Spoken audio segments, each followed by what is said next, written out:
kita berdoa. Pujian ini merupakan pengakuan kami bahwa kasih-Mu tidak ada duanya. Kasih yang besar, kasih yang tidak terselami dengan akal dan pikiran kami. Kasih yang kami terima dari Golgota. Kasih yang olehnya dosa kami diampuni dan kami beroleh kepastian hidup yang kekal. Terima kasih untuk kasih-Mu. Kami tidak punya sesuatu yang berharga dan sebanding untuk membalas kasih Tuhan. Kami hanya bisa bersyukur, memuji, menyembah dan mengagungkan Engkau. Tuhan segala Tuhan, Raja di atas segala raja, yang berkuasa di sorga dan di bumi, yaitu Tuhan Yesus Kristus. Kami sudah memuji menyembah Engkau dan saat ini kami bersama-sama mau membaca dan merenungkan firman Tuhan. Mohon hikmat dan Roh Kudus menjadi bagian kami dalam memahami firman-Mu. Bersabdalah karena kami telah siap mendengarnya. Di dalam nama Tuhan Yesus yang Allah firman yang hidup itu, kami sudah berdoa. Amin. Bapak Ibu, mari kita membuka dan membaca firman Tuhan dari Injil Matius pasal 5 ayat yang ke-13 sampai ayat yang ke-16. Saya akan membacakan untuk kita semua. Garam dunia dan terang dunia.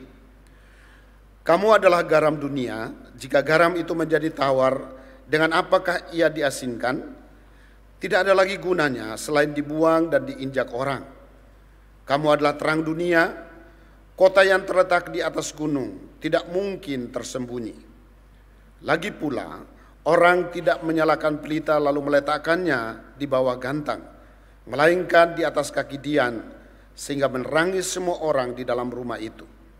Demikianlah hendaknya terangmu bercahaya di depan orang, supaya mereka melihat perbuatanmu yang baik dan memuliakan Bapamu yang di sorga. Demikian pembacaan firman Tuhan. Yang berbahagia adalah setiap kita yang mendengarkan firman Tuhan dan yang melakukan dalam hidup kita tiap-tiap hari. Shalom. Pertama-tama saya bersyukur kepada Tuhan, berterima kasih kepada Gembala Jemaat bersama majelis yang berkenan memberi kesempatan kepada saya untuk menyampaikan firman Tuhan dalam kebaktian pertama, kedua, dan ketiga. Saya Pendeta Nuh, saya berasal dari Kupang, tapi saat ini saya melayani sebagai pendeta senior di gereja Pok Iktus Bumi Dirgantara Permai, sebuah gereja lokal yang ada di Bekasi, tetapi lebih tepatnya di wilayah Cibubur. Sebuah gereja lokal yang kami mulai tahun 1996 dengan 14 orang dewasa dan beberapa anak, tidak sampai 10 anak.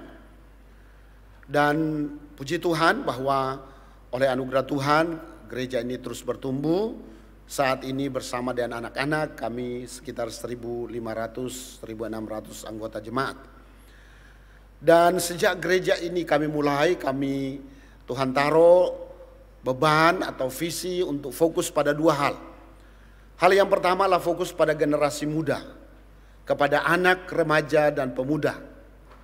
Karena sesungguhnya anak, remaja, dan pemuda adalah aset gereja yang sesungguhnya. Kalau mereka tidak ada, gedung gereja yang kita bangun ini juga tidak ada gunanya. Eropa dan Amerika telah menjadi contoh bahwa gereja-gereja yang besar, yang dibangun dengan mahal, saat ini sudah berubah fungsi. Karena apa? Karena tidak ada lagi yang datang kebaktian. Anak-anak yang tidak sampai 10 orang, kami berusaha fokus melayani, dan ketika kita berfokus, pasti ada kemajuan. Maka anak-anak yang kami layani terus bertambah, 20, 30, 100, 200, 300, dan seterusnya, sekarang sekitar 400. Dengan kami juga punya pos-pos pelayanan, ada 23 pos pelayanan di sekitar kami. Bapak, Ibu, dan Saudara yang dikasihi Tuhan, kami melayani anak-anak dengan sebuah target, tekad. Kita harus memenangkan anak-anak kita lebih duluan sebelum dunia merusak mereka. Kalau dunia sudah merusak mereka, masih bisa untuk kita memenangkan mereka kembali. Tapi energi yang kita keluarkan itu akan berlipat kali ganda. Karena itu, sebelum dunia merusak mereka, kita harus lebih duluan merebut mereka bagi Tuhan Yesus. Ada yang mau bilang amin? Ya, kalau kita terlambat, mereka akan rusak. Yang kedua yang Tuhan taruh di hati kami adalah kami ingin berfokus pada pelayanan misi. Secara khusus berfokus pelayanan misi kepada suku-suku yang terabaikan. Di seluruh dunia suku-suku yang ada yang populasinya lebih dari 10.000 orang, ada 16.789 suku. Dan baru 9.517 yang sudah dalam kategori terjangkau. Terjangkau artinya bahwa orang percayanya sudah lebih dari 1%. Dan sudah ada gereja atau komunitas yang aktif menjangkau mereka. Kalau begitu, berarti masih ada 7.272 suku yang masih terabaikan. Mereka akan terus terabaikan. Kalau gereja Tuhan berdiam diri, mereka akan terus terabaikan. Kalau orang percaya hanya menikmati keselamatan bagi diri sendiri dan tidak peduli dengan mereka. Puji Tuhan bahwa dalam anugerah Tuhan, Tuhan mendengar doa. Saat ini kami sudah mengutus 41 misionari.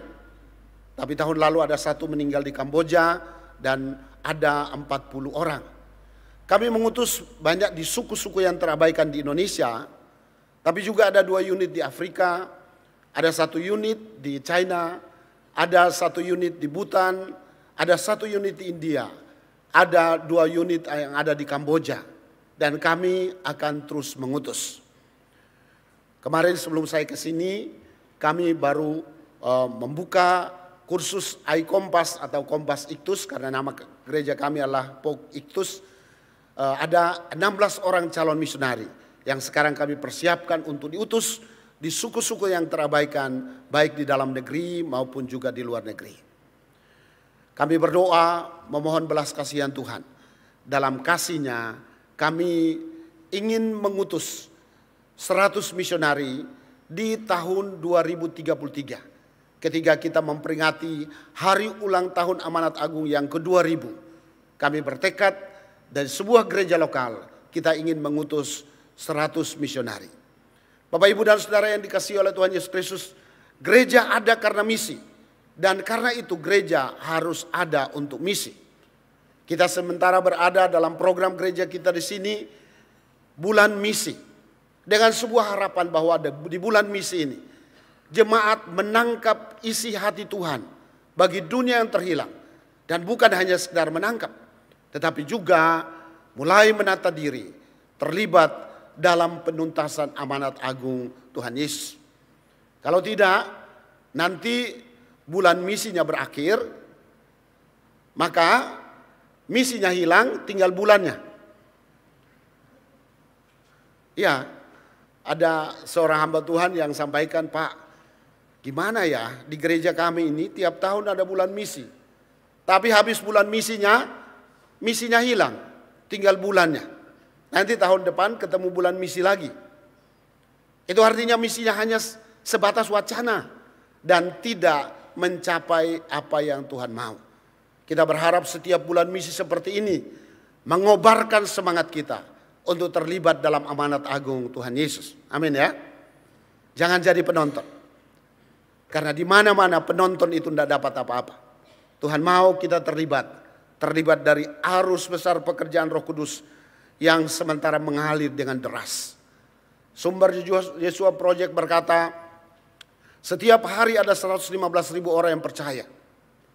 Setiap minggu ada 5.600 pos baru yang berdiri di seluruh dunia. Artinya apa? Roh Kudus sementara bekerja. Hanya ada 2 pilihan. Kita mau jadi penonton atau mau dipakai oleh Tuhan. Bapak Ibu yang dikasihi Tuhan, mari kita masuk di dalam tema kita hari ini. Tema kita hari ini adalah menjadi garam dan terang dunia. Saudara-saudara yang dikasihi Tuhan, kalau kita mencermati tema ini, sebenarnya tema ini adalah bagian dari khotbah Tuhan Yesus di bukit. Khotbah Tuhan Yesus di bukit dari pasal 5 sampai pasal 7 Injil Matius. Dan sebenarnya tujuannya adalah supaya murid-murid jangan hanya tahu bahwa mereka murid, tapi tidak berfungsi atau tidak berguna. Tapi Tuhan mau supaya mereka sebagai murid, mereka berfungsi untuk menjangkau tujuan Tuhan. Mohon maaf Bapak Ibu, saya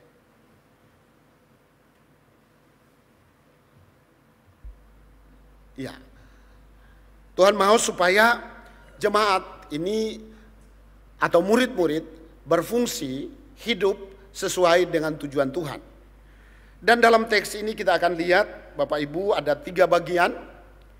Yang pertama adalah identitas, yang kedua adalah tanggung jawab yang diwujudkan melalui cara hidup yang sesuai dengan apa yang Tuhan mau, dan yang ketiga adalah dampak. Mari kita lihat yang pertama adalah identitas. Kalau kita mencermati mulai dari ayat yang ke-13, firman Tuhan berkata, kamu adalah garam dunia. Ayat 14 juga diulangi, kamu adalah terang dunia. Siapa sebenarnya yang dimaksudkan dengan kamu? Kamu di situ tentu adalah murid-murid. Dan bagaimana bisa menjadi seorang murid? Kalau kita cermati dalam pasal 4 ayat 19, itu adalah panggilan pertama Tuhan Yesus kepada murid-murid. Ayat itu sangat terkenal. Tuhan Yesus bersabda, mari ikutlah aku dan kamu akan kujadikan penjala manusia. Sebuah panggilan memang, satu panggilan, tetapi di dalamnya ada 2 sisi. Sisi yang pertama adalah dipanggil untuk menjadi pengikut. Kalau kita menjadi pengikut Kristus, kita diselamatkan. Tetapi sisi yang kedua adalah kita harus menjadi penjala.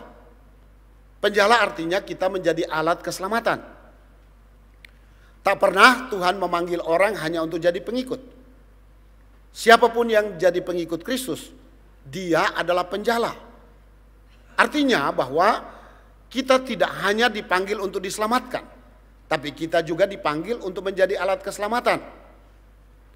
Dan kalau benar kita sudah percaya, kita sudah menerima Yesus sebagai Tuhan dan Juru Selamat pribadi, maka kita adalah orang yang harus menjadi alat keselamatan. Menjadi alat keselamatan artinya terlibat dalam melayani Tuhan, terlibat dalam misi supaya orang lain diselamatkan oleh Tuhan.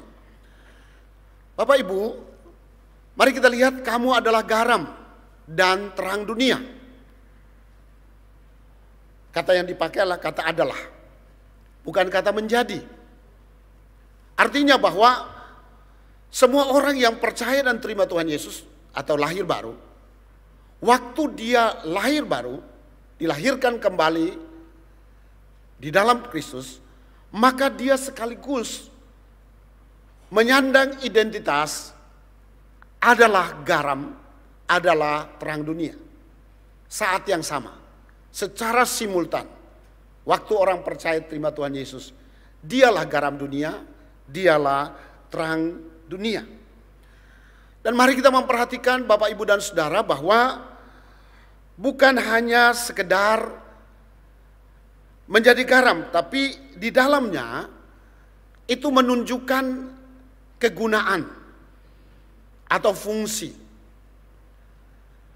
Saudara yang dikasihi oleh Tuhan Yesus Kristus, kenapa orang percaya atau para murid diberikan gambaran adalah garam dan terang? Sesungguhnya karena garam dan terang itu memiliki fungsi, memiliki manfaat, atau memiliki kegunaan. Ada satu istilah yang disebut sole et sale nihil utilius, yang berarti seperti ini: tidak ada yang lebih berguna daripada matahari dalam pengertian terang dan garam. Artinya, kalau Tuhan Yesus menggambarkan murid-murid adalah garam dan terang, sebenarnya Tuhan Yesus ingin agar murid-muridnya berguna. Sebagaimana garam itu berguna, sebagaimana terang itu berguna. Garam dan terang dinantikan orang karena kegunaannya. Maka sebenarnya setiap orang percaya atau para murid harus menjadi murid, menjadi pengikut Kristus yang berguna.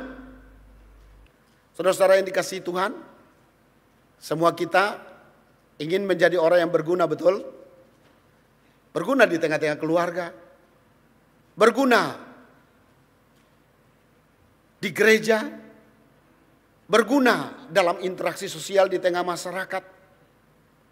Bagaimana jadinya kalau orang bilang, wah si Nuh itu nggak berguna.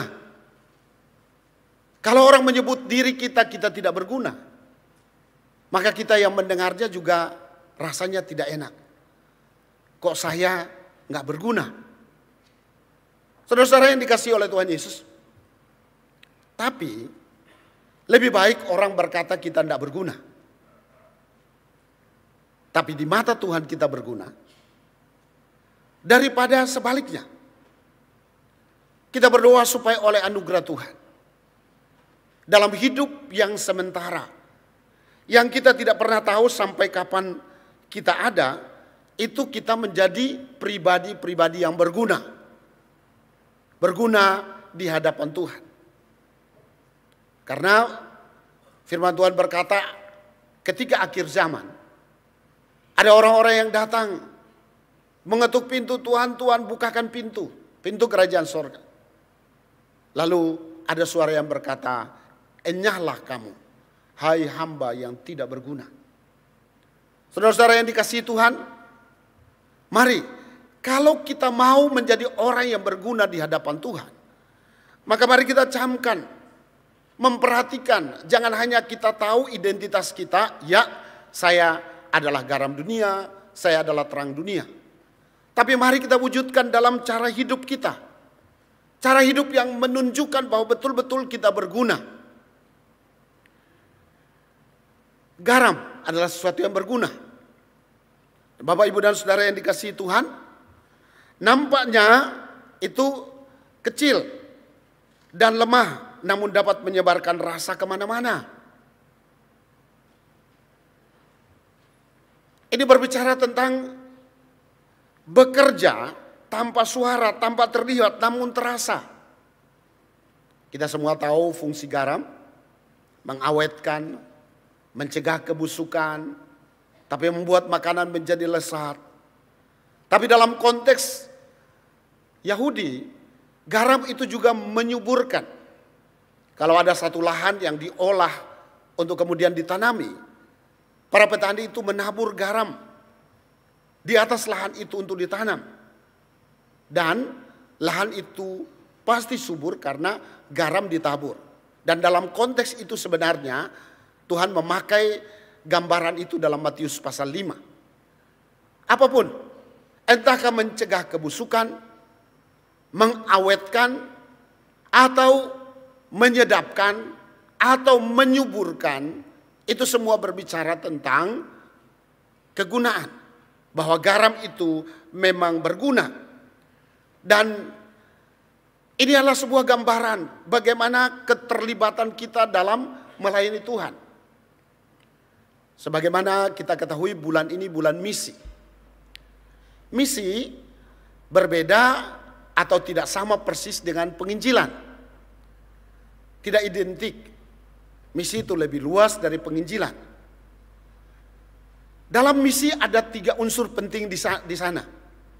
Pertama, kehadiran atau presensi. Yang kedua, proklamasi, demonstrasi kasih dan kuasa Tuhan. Dan yang ketiga adalah proklamasi Injil. Itulah penginjilan. Jadi penginjilan adalah bagian dari misi. Saudara-saudara yang dikasihi Tuhan. Tuhan mau supaya melalui gambaran garam dan terang, murid-murid terlibat dalam pelayanan misi. Dan jangkauannya adalah seluruh dunia. Dan melalui garam sebenarnya, itu lebih banyak berbicara tentang bermisi melalui kehadiran.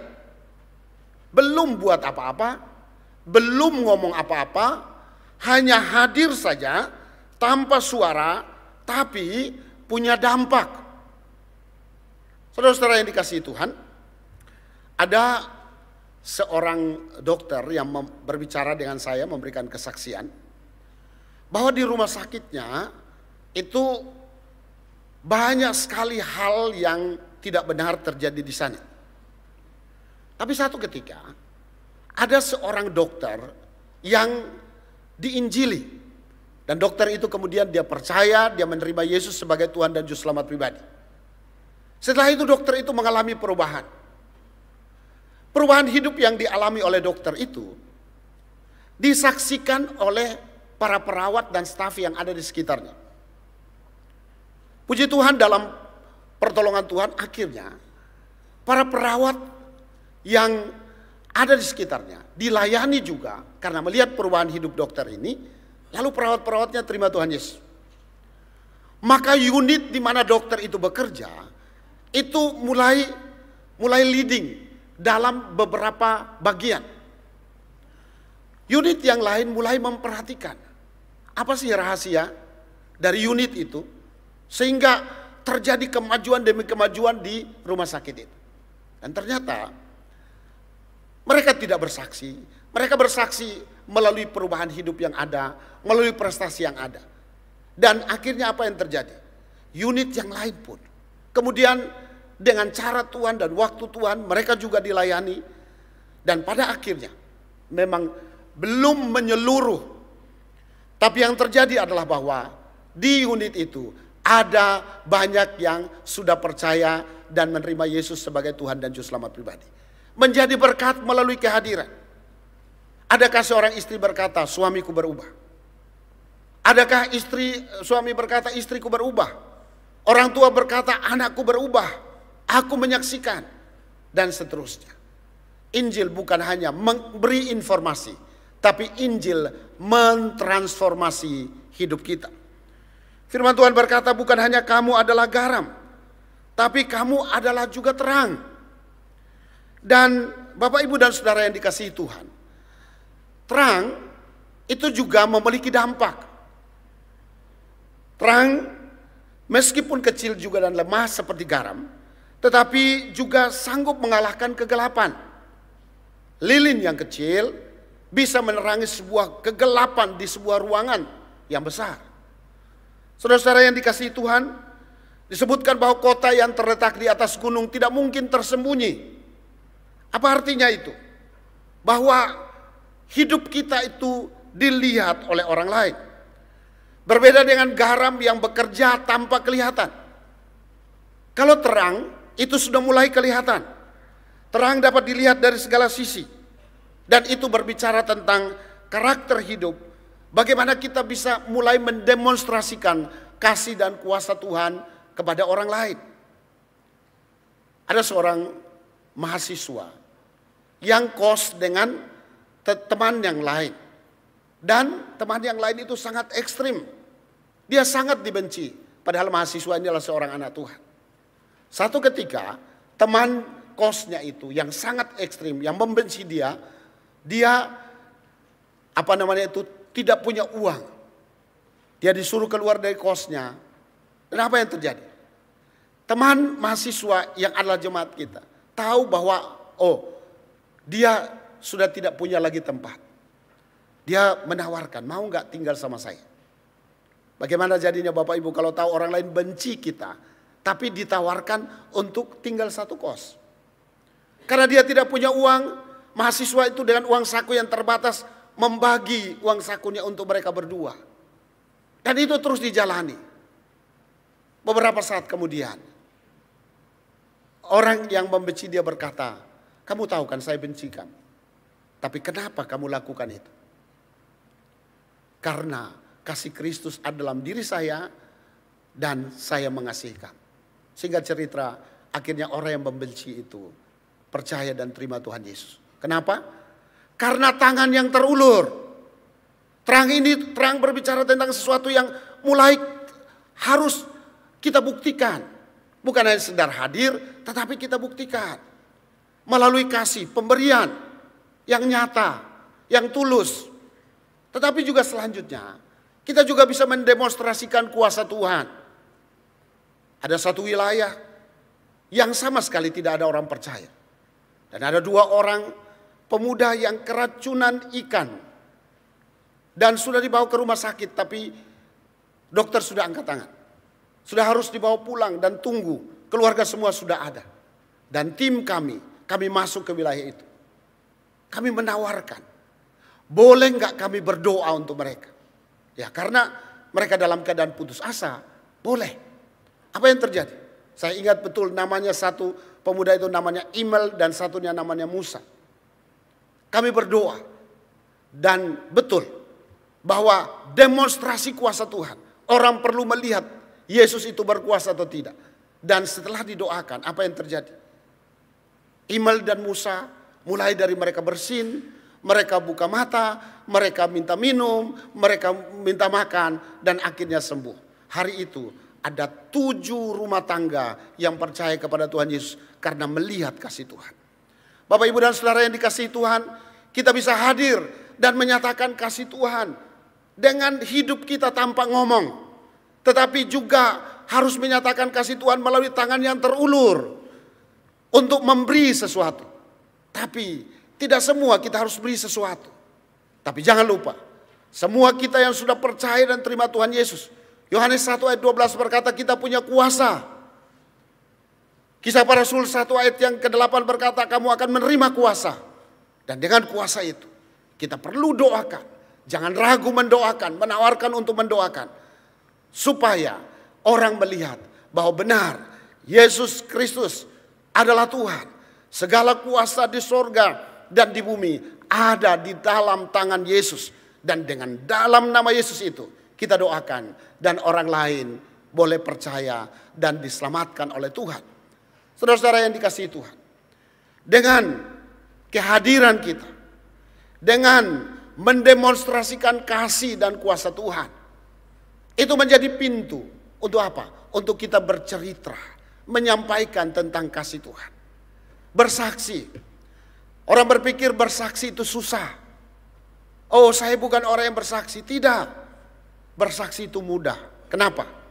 Karena hanya menceritakan kembali apa yang kita alami bersama dengan Tuhan.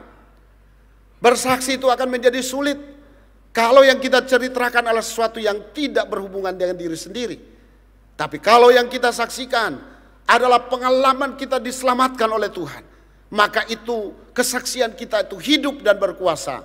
Dan itu bisa dinikmati oleh orang lain. Saudara-saudara yang dikasihi Tuhan, ada sebuah cerita. Ada seorang kakek yang setiap sore dia pergi ke sebuah taman. Dan setiap kali dia ketemu dengan seorang, dia berkata, kalau kamu tidak percaya Tuhan Yesus, kamu mati masuk neraka, saya masuk surga, selamat tinggal. Lalu dia pergi lagi ketemu dengan orang lain, dia hanya bilang begitu. Kalau kamu tidak percaya Tuhan Yesus, kamu mati masuk neraka, saya masuk surga, selamat tinggal. Apa yang terjadi Bapak Ibu? Satu ketika ada sebuah konferensi hamba-hamba Tuhan. Dan ada seorang hamba Tuhan yang bersaksi. Saya dulu hidup jauh dari Tuhan. Tapi satu ketika saya bertemu dengan seorang kakek. Dia bilang sama saya, kalau kamu tidak percaya Tuhan Yesus, kamu mati masuk neraka, saya masuk surga, selamat tinggal. Saya pikir kakek ini kok aneh sekali. Saya belum pernah ketemu orang seperti ini. Tetapi melalui kesaksiannya, saya sampai di rumah, kata itu terus terngiang-ngiang. Dan akhirnya saya percaya terima Tuhan Yesus dan saya melayani Tuhan. Waktu dia bersaksi begitu, dalam peserta konferensi ada beberapa orang yang setelah itu datang dan berkata, ceritakan kakek itu seperti apa cirinya. Dia ceritakan. Dan ternyata beberapa orang yang datang berkata, saya pun percaya dan terima Tuhan Yesus melalui kakek itu. Saudara-saudara yang dikasihi oleh Tuhan Yesus Kristus, ya mungkin di tengah-tengah bangsa kita yang situasinya tidak begitu bebas, kita memerlukan hikmat lebih. Tetapi jangan sampai dengan alasan kita berhikmat sedemikian sampai akhirnya kita tidak pernah membuka mulut kita dan bersaksi tentang kebaikan Tuhan. Kita perlu sampaikan kasih Tuhan. Masalah orang percaya atau tidak, itu hubungannya dengan Tuhan. Dan kalau kita betul-betul menjalankan fungsi kita sebagai garam dan terang, orang akan melihatnya. Dan selanjutnya disebutkan bahwa mereka akan memuliakan Bapa di sorga. Saudara-saudara yang dikasihi Tuhan, Tuhan menciptakan kita dengan sebuah tujuan tertinggi, yaitu hidup memuliakan Tuhan. Yesaya 43 ayat 7. Memuliakan Tuhan artinya, terjemahan letterlexnya artinya berat ke Tuhan. Orang yang memuliakan Tuhan adalah orang yang dalam hidupnya makin hari makin lebih berat atau lebih condong kepada Tuhan. Dan Bapak, Ibu, dan Saudara, dosa menyebabkan kita tidak lagi condong kepada Tuhan. Padahal Tuhan menciptakan kita dan menaruh kemuliaannya pada kita dengan sebuah tujuan supaya kita hidup kembali memuliakan Tuhan. Tetapi akhirnya yang terjadi adalah bukan lagi kita hidup memuliakan Tuhan, tetapi hidup untuk diri sendiri.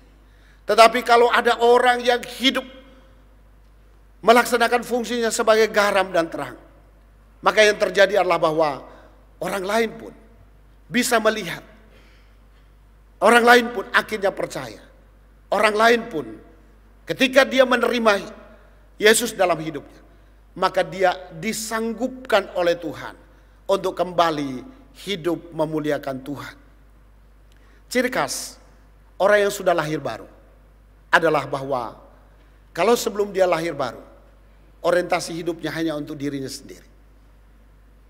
Tetapi kalau dia sudah lahir baru, maka yang ada dalam pikiran dan hatinya adalah apa yang aku bisa buat supaya aku bisa menyenangkan hati Tuhan. Dan doa kita supaya melalui bulan misi seperti ini, dan dalam konteks hari ini tema kita, kiranya oleh pertolongan Tuhan kita dimampukan oleh Tuhan hidup sebagai garam, sebagai terang, sebagai garam. Biarlah orang sekitar kita melihat bahwa ada Kristus dalam hidup kita. Sebagai terang, mari kita ulurkan tangan kita membantu setiap orang yang berkekurangan sebagai perpanjangan tangan Tuhan untuk mereka. Sebagai terang juga, kita juga perlu mendemonstrasikan kuasa Tuhan supaya orang lain melihat Yesus Kristus berkuasa. Tetapi juga sebagai terang, kita juga berdoa supaya melalui mulut kita, kita bercerita tentang kebaikan Tuhan. Sehingga mereka yang tidak tahu atau belum tahu tentang Yesus boleh mendengar, percaya, dan diselamatkan oleh Tuhan. Kiranya Roh Kudus memeteraikan firman-Nya dan menolong kita supaya kita hidup di dalamnya. Amin. Tuhan memberkati kita. Mari kita berdoa. Tuhan, terima kasih untuk kebenaran firman-Mu. Engkau mengingatkan kami tentang identitas kami. Kami semua adalah garam dan terang ketika kami percaya dan menerima Engkau. Kami tidak mau menjadi garam yang tawar. Kami tidak mau menjadi terang yang diletakkan di bawah gantang. Kami mau berguna. Kami mau berfungsi melalui cara hidup kami. Pakai kami Tuhan menjadi saksi. Melalui kehadiran kami orang melihat kasih Tuhan. Melalui tindakan kami menyatakan kasih-Mu. Kami mendemonstrasikan kuasa-Mu. Tapi melalui mulut kami bercerita tentang kebaikan-Mu. Kami berdoa Tuhan supaya semakin banyak orang yang mengenal Yesus melalui kesaksian hidup kami. Terima kasih Bapa. Dalam nama Tuhan Yesus kami sudah berdoa. Amin.